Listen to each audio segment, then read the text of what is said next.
Some people tend to argue over which Star Wars is the best one. You know, maybe you go straight for the original 1977 classic, the one that started it all before it was remastered. You might throw in Empire Strikes Back as the clear winner. Maybe Phantom Menace works for you. But whatever your pick is, just know that you are wrong. The clear winner here is the dual set made-for-TV movies, Caravan of Courage, and Ewoks, The Battle for Endor. You forgot about this one. Don't even try to argue. You forgot. While not as obscure and bottom of the barrel as the Star Wars Holiday Special, the Ewok movies are some of the most out-of-place stories within the entire Star Wars canon.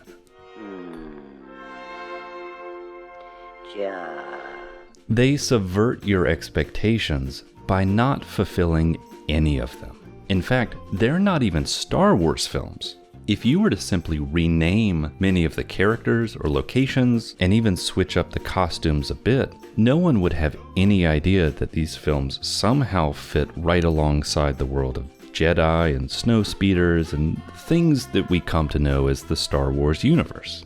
Remember, tight-fitting clothing leads to chafing. Chafing leads to anger. And, well, anger is the path to the dark side. What? Bro, what are you talking about, man? These films are not space operas. They're medieval fantasy movies set in a primitive woodland.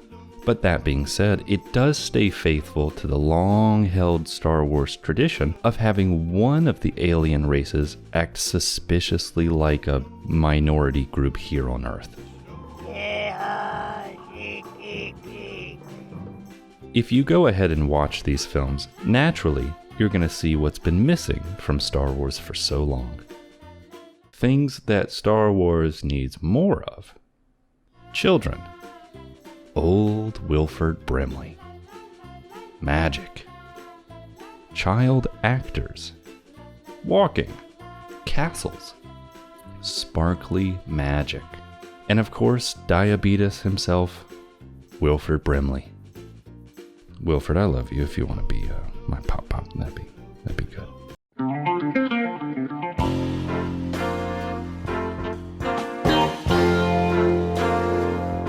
Let's take a look at what really makes these films a treat and an adventure. You might think one of the staples of Star Wars is its beautiful vistas.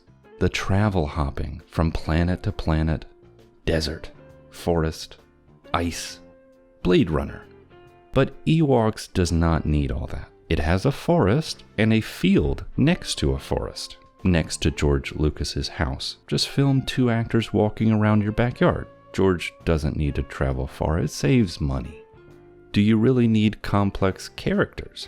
People that are torn in different directions, who switch sides and are trying to find their place in the world, who have some kind of emotional arc and character development? No. You need characters that are so simple, you don't need to think about how they're feeling because they will just tell you. I'm tired. I'm scared. I want my mommy and daddy. And that's what Star Wars is all about. Child actors. Children. Children. More children. You don't need characters that can make hard decisions. You need a mentally stunted teddy bear that just falls into the right choice over and over again. You think it's cool when Luke has to fight the Rancor and he doesn't have his lightsaber, so he's forced to improvise with a stick and the gate? That was cool, right? Wrong. Lame. How about the Rancor is just clumsy and he falls off a cliff because of how clumsy he is? How cool is that? Also, if there is trouble, the little Ewok can build a fully functional hang glider in 30 seconds. How cool is that? Do you like exotic and strange animals? No, you don't. Ponies, chickens, things that you're familiar with. This is a sci-fi fantasy story, so we don't really want to use our imagination. Stick to things that are readily available within driving distance of Marin County.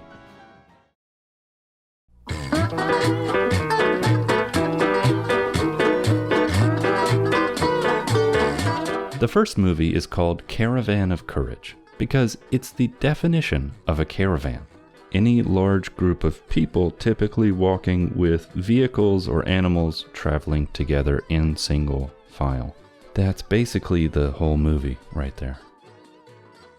We start out with a shipwrecked mother and father searching for their 2 lost children. Where could they be?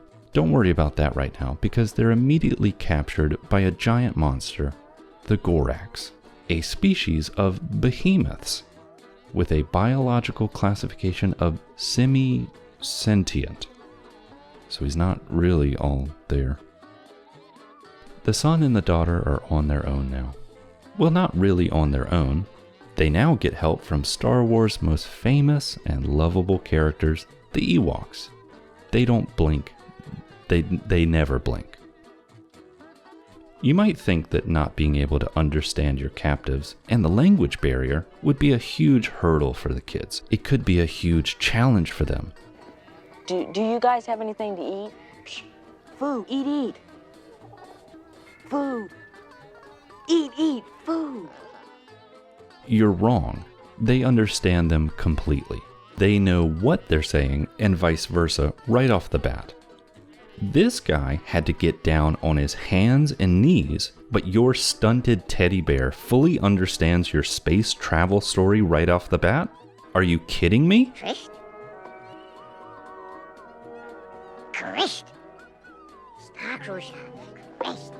The group then meets up with the local magic man, who uses the powers of society and devil witchcraft to not only astral project live images of their parents, but also bestows a cute array of significant magical items to the Fellowship.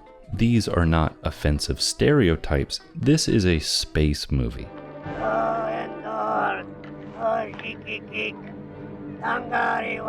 As the group sets out, we have some of the most important plot development happening over the next 30 minutes or so. You see, what happens is they walk for a bit.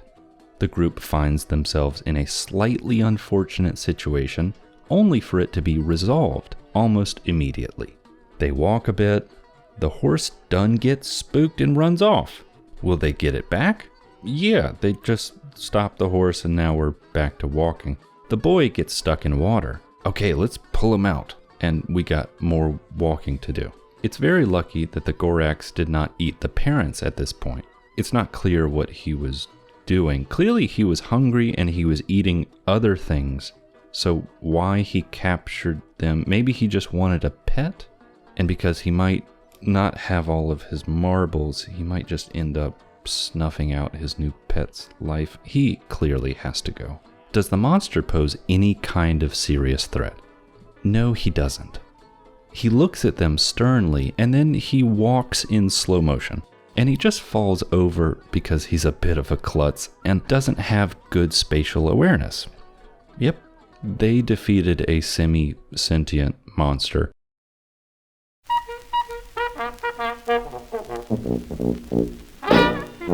The next film is Battle for Endor, and everyone immediately dies. Do you know the great characters that were built up in the last film? The mother, the father, rescued by the son and the daughter. 4 family members back together, back at it again. Now they're dead. We only like cute kids in Star Wars. Little blonde children. That's what George... Oh God. Not only is there a primitive race of teddy bears, but there's also a race of Bronze Age orcs living in castles and producing decent quality metals. There's also a magical witch / animorph. And they come in no holds bar and wreck everyone's shit. Okay? They capture Sindel. They capture Warwick. How are they going to get out of this? Oh, they just cut their way out and they just escape. They cut a hole and they're done. Here we go. Now they're on the run. Hunger and hygiene are not an issue. In this universe, if you're 7 years old, you don't need to actually eat consistently. You just need to keep walking. You don't lose any weight, and your complexion still looks fantastic. At this point, Wilford Brimley comes into the story. He's going to keep us safe. And what's his deal? Well, he's an old bearded man that lives in a little hut in the woods, and he looks like he makes the most delicious soups. He's Sindel's pop-pop now. This is the part of the movie where things take a turn for the worst. A sweet siren song is heard from deep in the forest, luring Sindel away from the safety of hunky Wilford Brimley. For some reason, Galadriel is there. Oh no. The witch captures Sindel and whisks her back to the orc's castle. She's interrogated, and what are they interrogating a child for, you ask? The power. All I want is the power. I have the power. What you're talking about? Apparently, they don't understand the basic spaceship engineering stuff, even though according to canon, they actually crash-landed here only recently. Someone should really check the notes on that one. The bad guys only have sheer strength, a well-fortified castle, and a magic lady, but what do the good guys have? Well, they have Wilford Brimley. Okay? They storm the castle, and a lot of hijinks ensue. Wilford, you seem like a hefty boy. Maybe you weigh the same as this guy, and I'll grant you that he's initially falling, and you might be able to use his momentum to get up a little bit, but very quickly, you're gonna slow him down, and not to mention the friction on the rope and the stone. Did you lube up that rope before they sneak on through the fortress as the marauders are drunk and passed out? They rescue Sindel. Maybe they're gonna help this magic lady. Maybe she switches sides after being betrayed by the orcs and locked in the dungeon. Not this time. You're evil. Plus, you're not useful anymore because they already took your magical ring. Now you're just a lady in a fabulous dress. Lasers, lasers, lasers. No match for Wilford Brimley. Kapow, kablamo, shablama blam. Aha! Do not come around bothering me.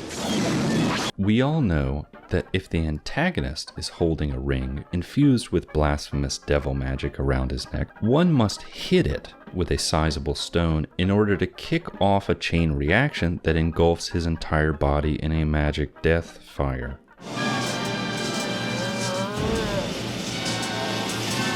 At no point did we learn that hitting this ring with a marginal amount of blunt force would break it and actually engulf the wearer in a red plasma and only subside when the satanic thirst was quenched. Now with the job done, it's time to hit the road. Does Sindel leave with Wicket? Does she leave with her best friend? They've been through so much. No. Wilford Brimley is her pop-pop now. They head off to the stars. And don't worry about it. He's Santa and Tom Bombadil all rolled into one. He's Wilford Brimley. Okay. And there you have it. These films join the ranks among the other greats. 2001, Alien, Blade Runner, and now